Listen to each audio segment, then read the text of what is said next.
Gimana cara lalu lintasnya gimana? Pikirin kan?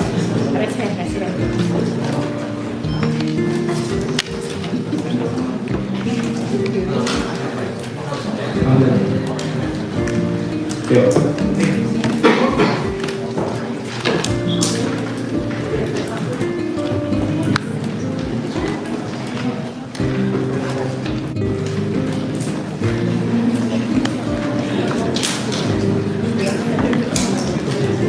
Cek.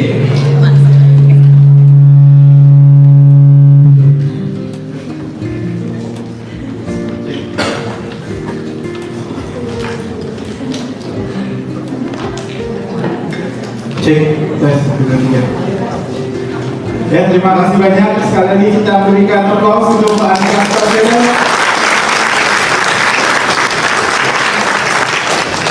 Ternyata terasa asli ya yang kita nonton di TV sama langsung. Emang kenapa? Kalau yang di TV itu ada yang salah ngomong, tahu ya?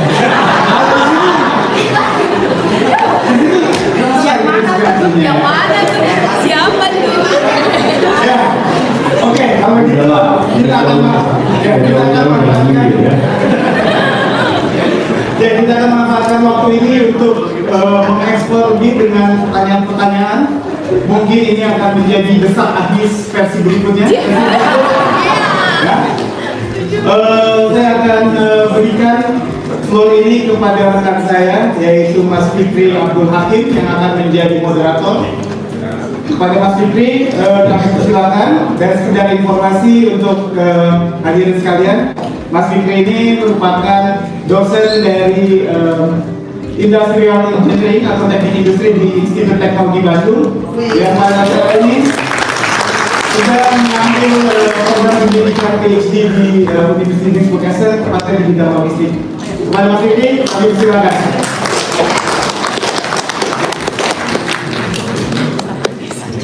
Oke, selamat pagi semuanya. Sebenarnya kita rencananya mau duduk ya Mas Rizal, cuma ya terlalu semangat Mas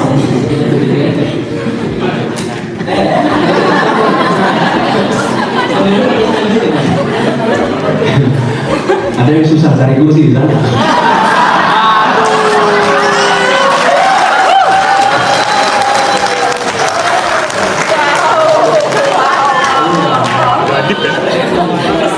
bisa ya, masuk. Ya, langsung aja. Kalau isu supaya enggak.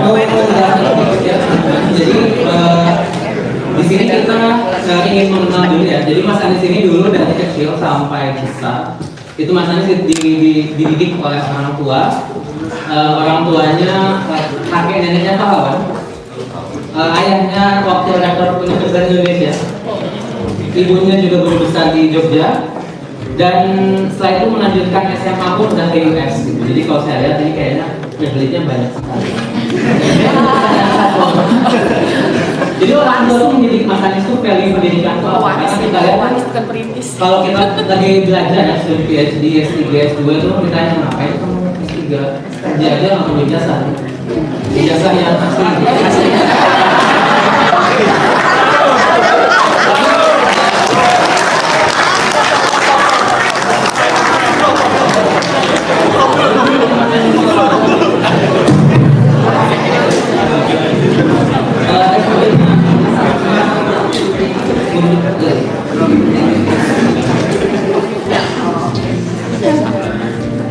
Tanggapan itu dan value pendidikan waktu Mas Anies masih muda gitu ya, sebelum SMA biasa ada pendidikan itu dia anggap penting gitu. Pendidikan itu penting sampai dia S3 pasti tahun 97 S1 pun cukup gitu ya, S1 cukup dapat kerja hidup nyaman gitu. Tapi beliau mau sampai S3. Nah itu bisa diceritakan pendidikannya, value-nya seperti apa? Wah, saya nggak ngira ada pertanyaan ini. Ya, sebentar, gimana cara jawab ini ya? Oh, gini, tadi disebutkan soal saya tumbuh di Jogja. Saya mau cerita sedikit tentang tahun ini, tahun 2025. tahun 98 terjadi pergantian rezim, betul ya? Jadi sampai dengan sekarang berapa tahun? Berapa? 27 tahun. Mayoritas kita masih ingat peristiwanya? Masih ingat ya? Dikebukin polisi. Ya. Masih orok. Ya, teman-teman, itu bukan poin. Saya ingin ajak teman-teman refleksi sedikit. Kenapa kok saya ceritakan ini? Konteksnya ini, teman-teman.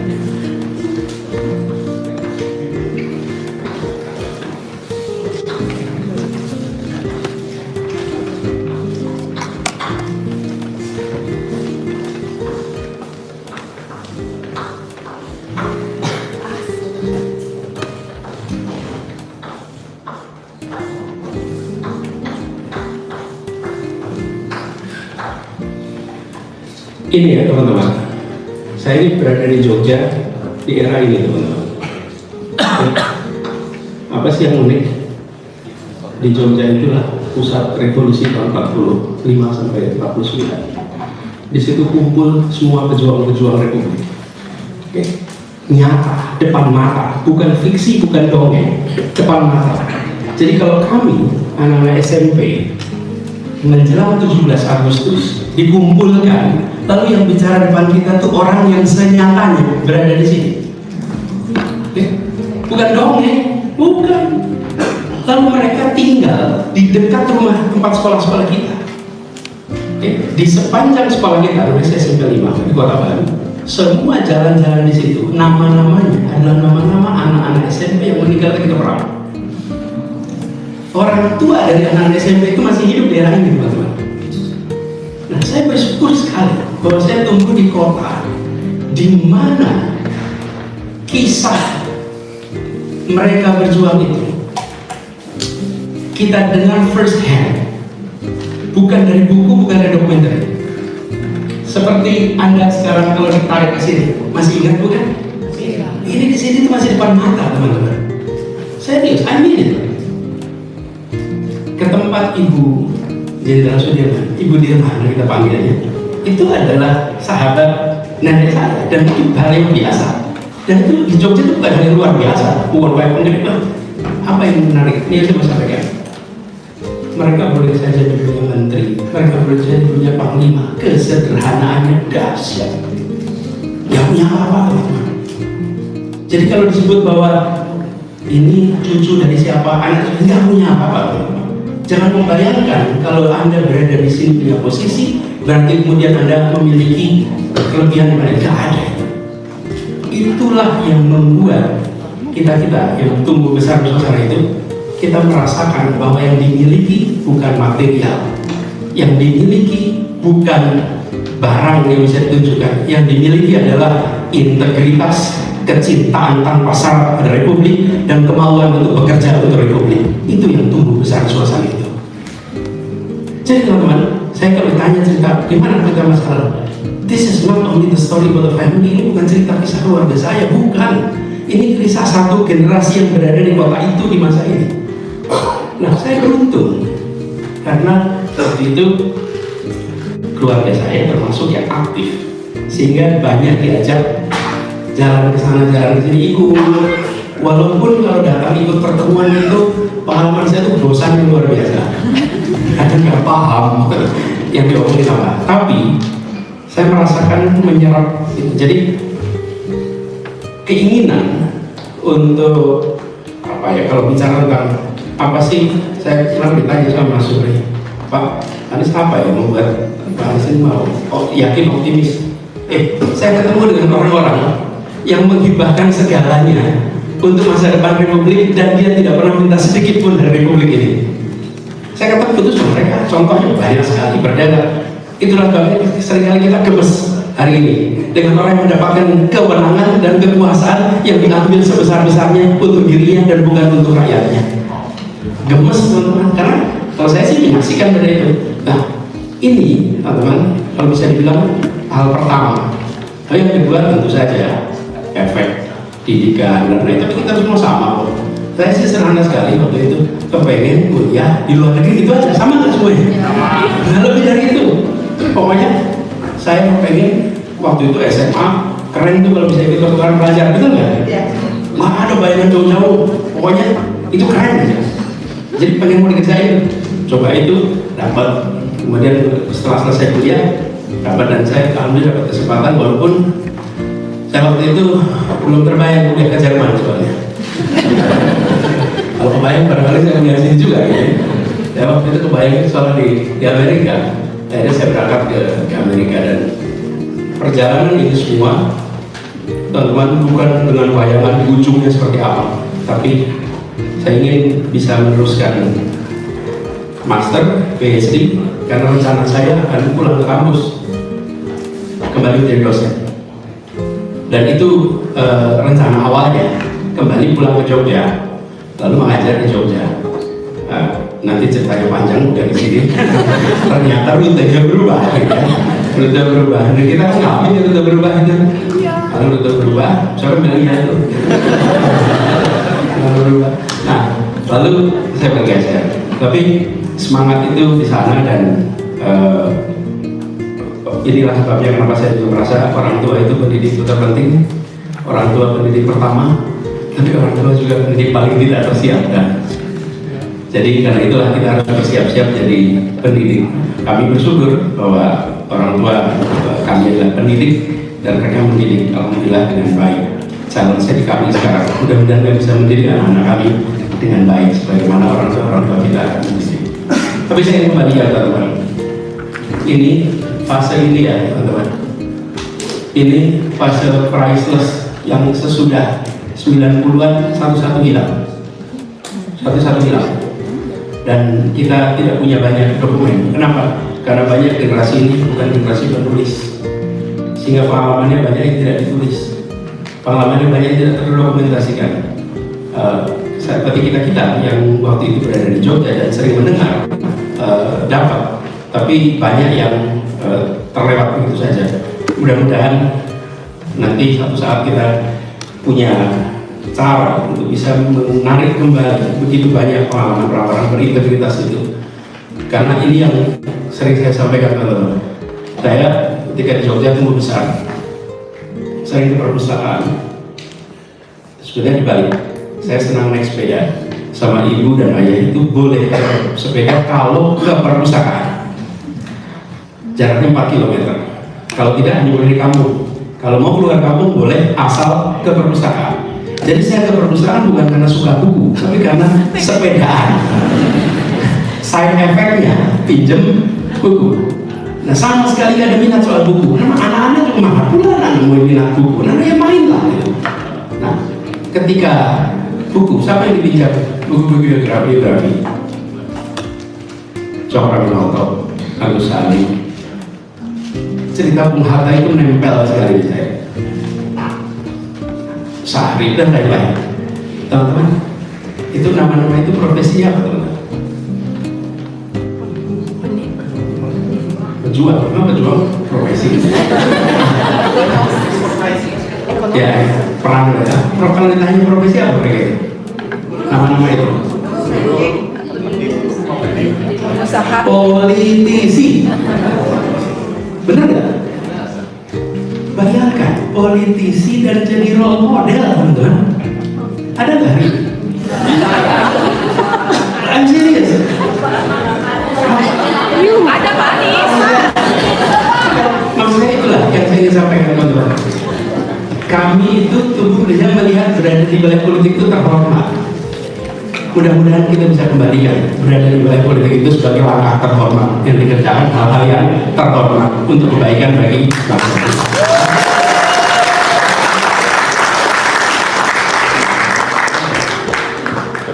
Yuk, langsung. Ini topiknya sangat besar ya Mas ya. Tapi kita bakal lempar nanti ke yang menanya. Silakan yang menanya angkat tangan. Paling sedikit tandain ya yang menanya sambil berkonsultasi di sebelah. Dari depan.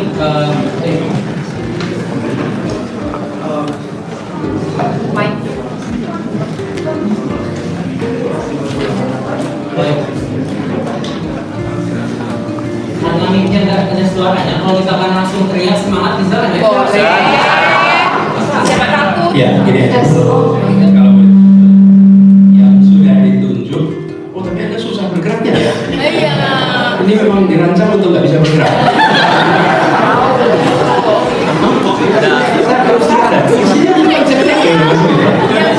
Iya. Dari Jerman ya. Kunci di dalam. Ya kaku ya dia. Nanti mikrofonnya digerakin aja. Iya.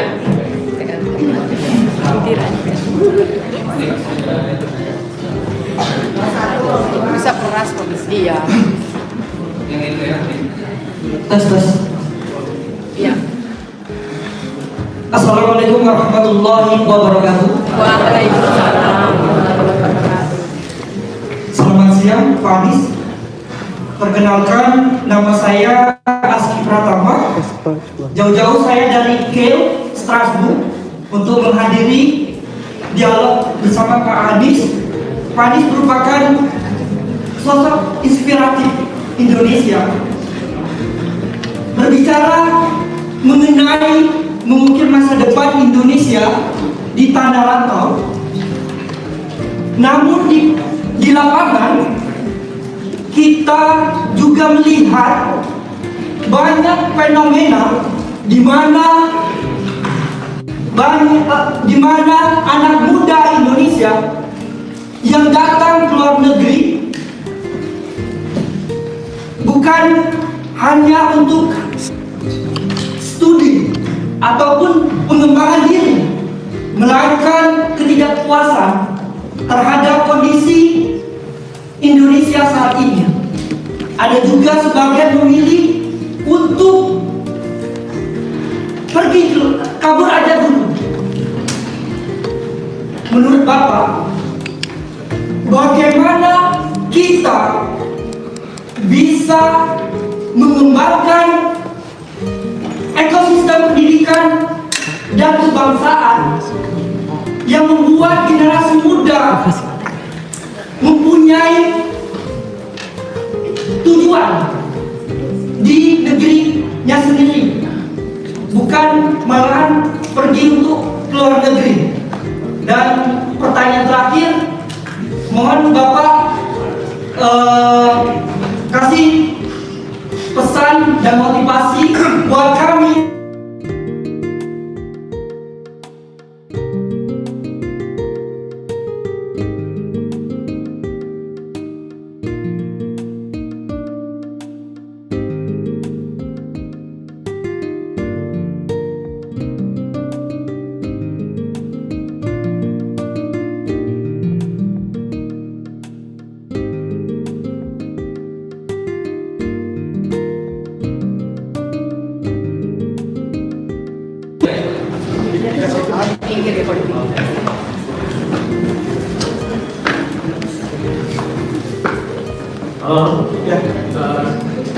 Terima kasih Mas Anies atas waktunya sudah mendapatkan atensi dan energinya untuk berangkat ke Jerman. Perkenalkan, saya Fikri, saya lulusan dari RWTH Aachen, satu alma mater sama Presiden Habibie.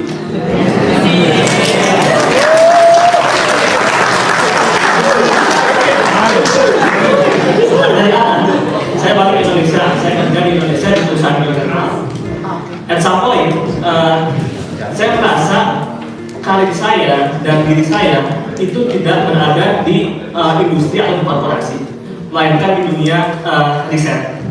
Nah, dari situ saya coba apply balik ke Jerman dan sekarang saya kerja sebagai riset associate di Lund Universität Bochum.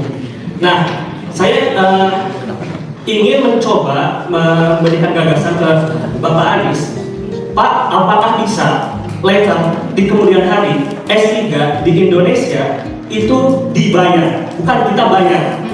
Di Jerman ini saya layaknya sebagai pekerja, Pak. Saya mendapat gaji, saya mendapat cuti 30 hari, saya banyak dapat fasilitas.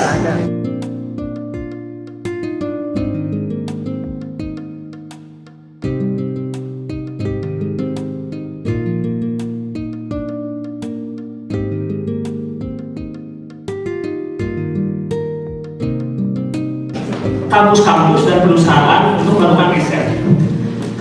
Dan yang kedua, ini saya request Pak, misalkan saya lulus setelah PhD ini, kan ada kemungkinan saya nganggur ya. Saya juga nggak mau Pak, saya nganggur setelah PhD ini Pak. Boleh nggak Pak?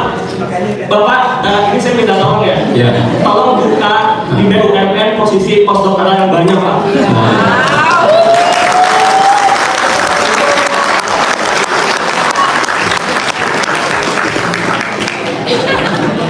Tiga pada pulang. Yuk, tadi.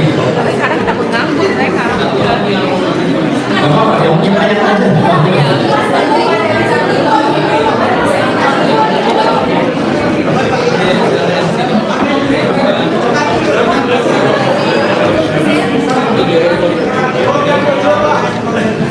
Aduh banyak deh dari Dari mana? Jogja.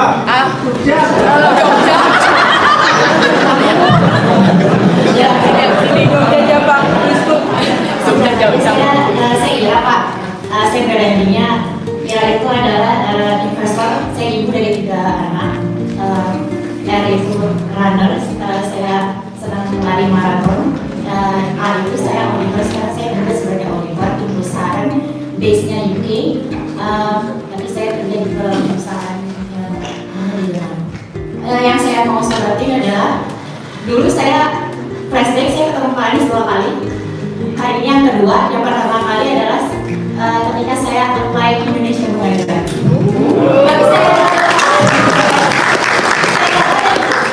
Tapi Tahun berapa? tahun saya waktu itu baru lulus 2010. Angkatan pertama itu? Angkatan pertama benar. Dan saya itu kekecewaan saya pertama kali. Karena gagal kali ya jadi Kekecewaan saya pertama kali karena saya itu apa ya, pengen banget jadi bagian dari Indonesia Mengajar. Tapi karena takdir ya udah. Tapi mungkin hikmahnya adalah ketika kalau saya di Indonesia Mengajar mungkin saya akan. Nah, tapi dan hikmahnya adalah setelah dari 2010 sejak pertama kali saya lulus S1, sekarang berarti 20 ya sekitar 15 tahun. Banyak hal yang punya pengalaman yang terjadi dan memang yang namanya pengalaman itu adalah guru terbaik kehidupan saya bisa bilang. Dan saya dulu bisa dibilang adalah orang idealis yang sangat baik sekali, yang melihat realita adalah hitam dan putih. Seiring berjalannya waktu saya belajar oke, dunia itu tidak hitam dan putih. ada abu-abu. Tapi abu-abunya banyak banget.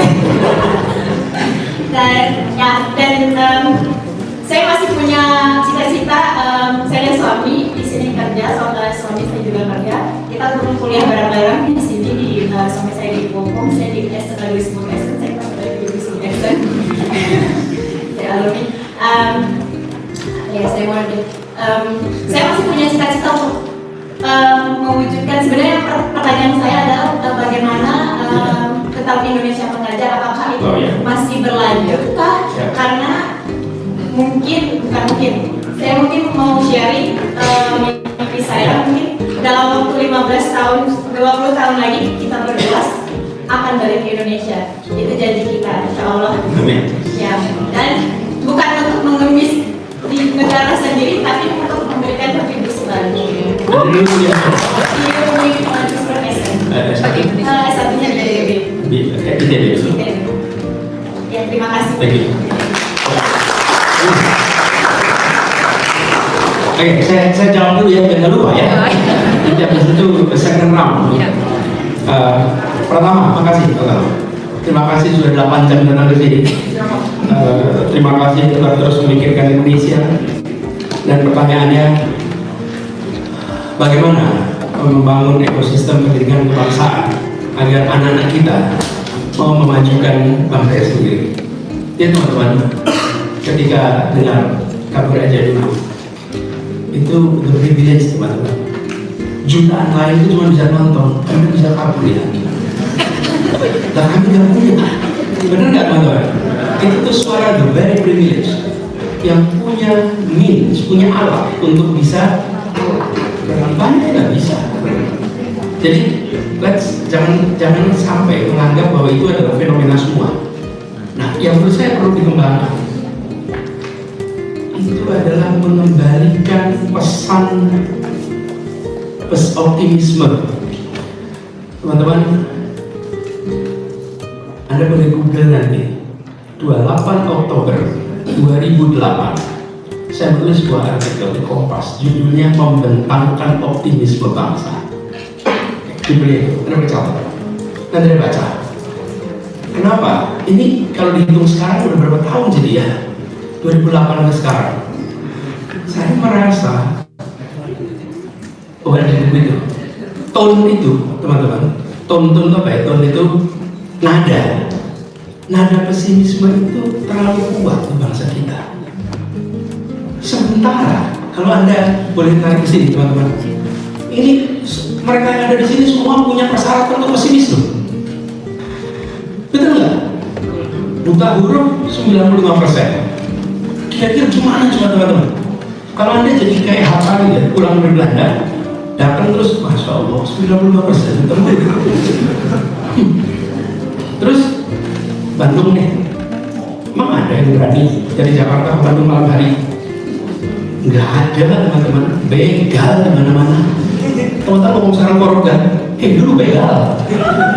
Nggak ada yang berani jalan malam, teman-teman. Benar nggak teman-teman? Saya mau sampaikan, pada masa itu kita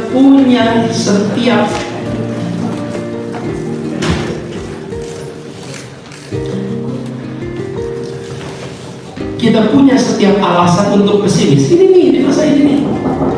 Tapi apa sih yang muncul? Optimisme, bukan? Kenapa optimisme? Satu nih, nengok ke atas, orang pada bisa dipercaya. Benar nggak teman-teman? Nengok ke atas, orang bisa dipercaya. Sederet itu manusia-manusia terdidik dengan integritas, enak bukan lihatnya? Itu yang kedua, mereka tidak mengirimkan narasi yang negatif, mereka mengirimkan narasi yang positif. Nah, yang PR pertama itu berintegritas, ini PR kita sama-sama nih. Banyak yang berintegritas, kalau nggak berintegritas tidak, yang tak bermasalah, itu nggak mau masuk dalam politik. Jangan sekali, yang tak bermasalah. Kita itu unik. Orang bermasalah masuk politik tidak dipermasalahkan. Orang tak bermasalah masuk politik dipermasalahkan. Kapan kita ini mau maju? Bener nggak? Kalau kita mengatakan berintegritas barangkali itu susah, tapi nyebutnya tak bermasalah. Nah, saya melihat yang kedua dulu nih saya mengirimkan pesan-pesan yang positif tentang bangsa kita. Karena itu menurut saya penting untuk bisa membawa nuansa. Nah, seringkali pesan positif itu tidak diiringi dengan realisme, sehingga pesannya nggak beresonansi. Tapi kalau itu diiringi dengan realisme, menurut saya itu akan kuat. Nah, kepemimpinan nasional itu pegang megafon yang dahsyat. Apapun yang dikatakan itu bergaung kemana-mana. Dan kita semua yang mendapat kesempatan sebagai public opinion maker, sekarang termasuk di sosial media, itu banyak public opinion maker, itu perlu menggaungkan pesan yang lebih positif tentang bangsa kita. Jadi saya melihat ini nggak dimunculin. Saya ilustrasi teman-teman.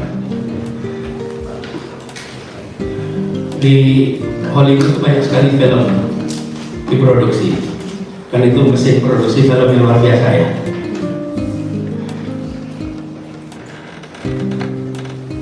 Ada Law and Order serial, itu di kota mana aja ya?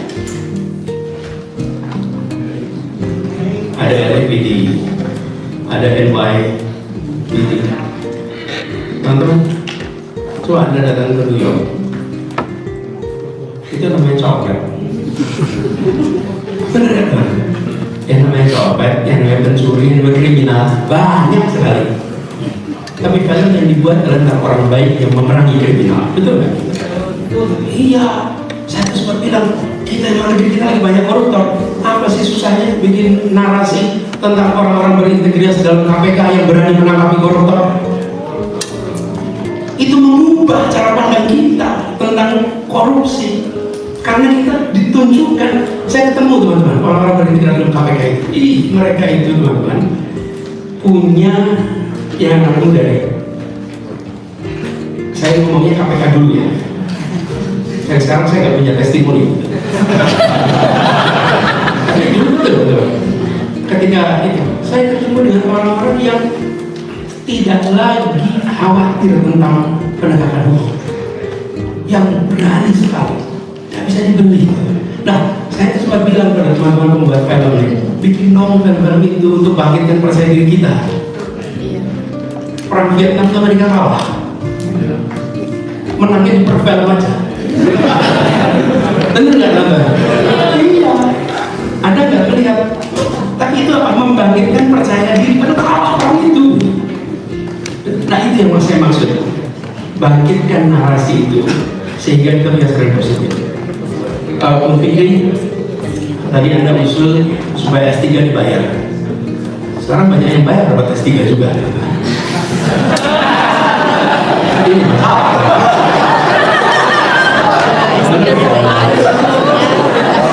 Mana tuh Pak? ini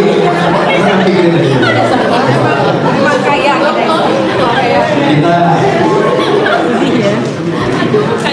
saya setuju secara prinsip sebenarnya kan bukan dihargai kan. Mereka yang mau mereka apa? Ngambil S3 itu kan serius kan? Anda komitmen waktu yang cukup lama. Kan PhD itu ada disiksa lalu kasih gelar kan gitu. Enggak kemarin masa PhD itu masuk torture terus Permanen. But you're not torturing your student, just a novel. PhD itu sangat demanding. Semua yang kuliah PhD-nya beneran. Beneran ya? Pasti bisa merasa paham yang saya rasakan kan? Iya. Jadi kalau ada yang kuliah PhD dan santai, something is wrong. Something is wrong.